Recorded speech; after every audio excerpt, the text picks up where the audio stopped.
Praise the Lord. The best wishes to you and your family members in the name of God. దేవునికి మహిమ కలుగునుగాక. దేవుని నామము పేరిట మీకును మీ కుటుంబ సభ్యులందరికీ శుభాభివందనములు. టుడే గాడ్ ప్రామిస్, ఈరోజు దేవుని వాగ్దానము. I have loved you said the lord. మలాకి 1:2 నేను మీ ఎడల ప్రేమ చూపి ఉన్నాను. మలాకి గ్రంథము 1:2 ప్రియమైన సహోదరి సహోదరులారా, ఈరోజు ఈ వాగ్దానం ద్వారా దేవుడు మనతో చెప్తున్న మాట. దేవుడు మనల్ని అందరినీ ఎంతో ప్రేమించాడు.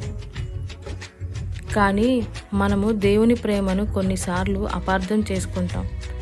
దేవుడు మనల్ని ప్రేమించట్లేదని, మనల్ని పట్టించుకోవట్లేదని, ఆయన మన యందు లేడని మనము ఎన్నోసార్లు గొనుక్కుంటాం.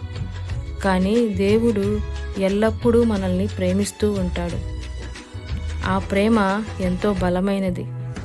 అవ్వ ఆదామును, అలాగే అబ్రహాము గారిని, ఇలాగా మన పితరులైన వారిని ఎంత ప్రేమించాడో మనము చూసుకున్నాం. దేవుడు మనల్ని ఎంత ప్రేమించాడంటే ఆయన ప్రాణము పెట్టాడు మన కొరకు.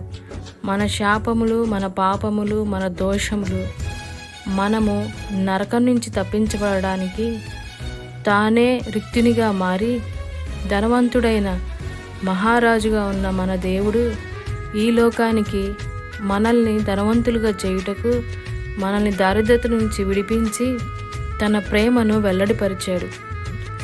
దేవుడు కృపామయుడు, ప్రేమామయుడని మనము వింటూ ఉంటాం.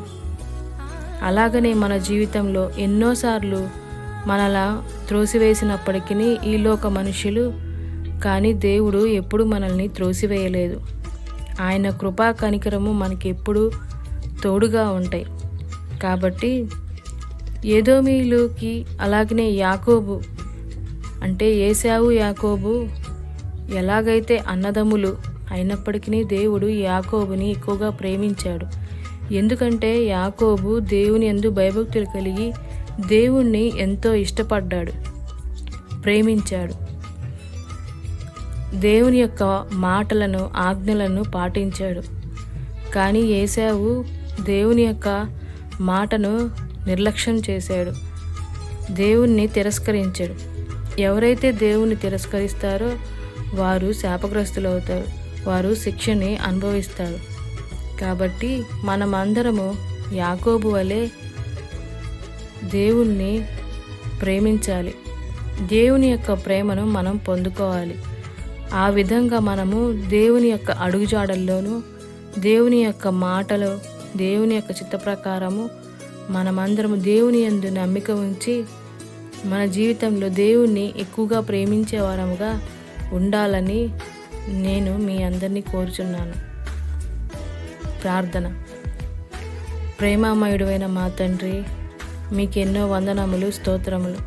ఈరోజు ఈ వాగ్దానం ద్వారా మాతో మాట్లాడినందుకు మీకు వందనములు తండ్రి. నీ ప్రేమ ఎంతో గొప్పది. నీ ప్రేమను రుచి చూచిన వారు ఎవరు తిరిగి వెళ్ళలేరు. కాబట్టి ఈ వాగ్దానం వింటున్న ప్రతి ఒక్కరి జీవితంలోనూ, వారి కుటుంబంలోనూ నీ ప్రేమ రుచి చూసి నిన్ను మహిమపరిచేవారుగా, నిన్ను ఘనపరిచేవారుగా, నీ కృపను పొందుకునేవారిగా అట్టి కృపను దయచేయమని నజరేయుడైన యేసుక్రీస్తు అతి పరిశుద్ధ నామమున అడిగి వేడుకొని పొందుకొని ఉన్నాము తండ్రి. ఆమేన్.